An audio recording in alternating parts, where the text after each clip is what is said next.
Nabi kata apa?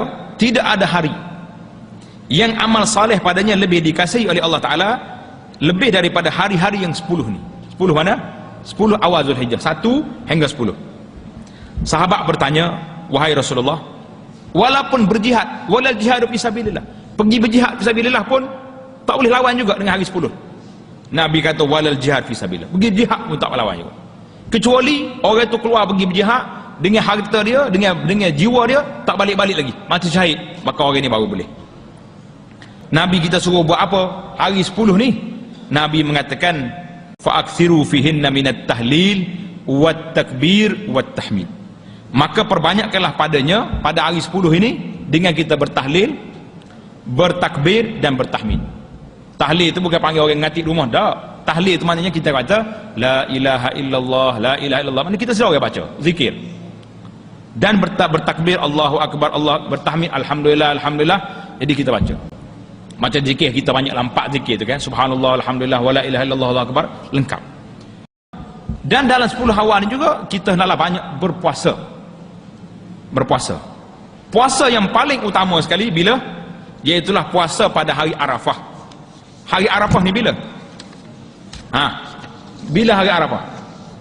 Hari 9 Zulhijjah. Puasa pada hari Arafah saja, hari 9 Zulhijjah. Aku mengharapkan Allah menghapuskan kesalahan yang setahun yang lalu dan setahun yang akan datang. Boleh pahala 2 tahun puasa sehari hari Arafah.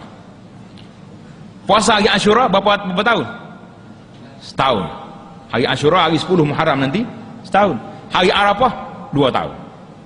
Yang ketiga, kata Nabi SAW, sesiapa yang nak melakukan korban pada hari raya haji nanti, nak korban, orang yang nak korban, Nabi kita kata iza dakhala Zulhijjah, bila masuknya bulan Zulhijjah, maka orang yang niat nak korban tak boleh lagi dia kerak kuku, tak boleh lagi dia potong rambut. Kerak kuku tak boleh, potong rambut tak boleh lagi. Siapa nak korban? Jadi orang nak korban, dia kena buat siap awal-awal lagi. Esok 1 Zulhijjah, hari 29 Zulqa'dah, siap andai misal dia gunting rambut, siap dah untuk raya, kerak kuku, cabut habis segala bulu-bulu yang nak cabut tu, selesai awal-awal lagi. Bila masuk Zulhijjah jangan buat apa-apa. Sampai bila? Sampai dia korban.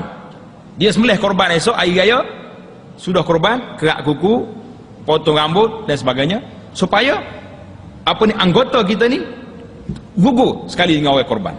Dengan darah korban tu gugur habis segala anggota kita yang lain.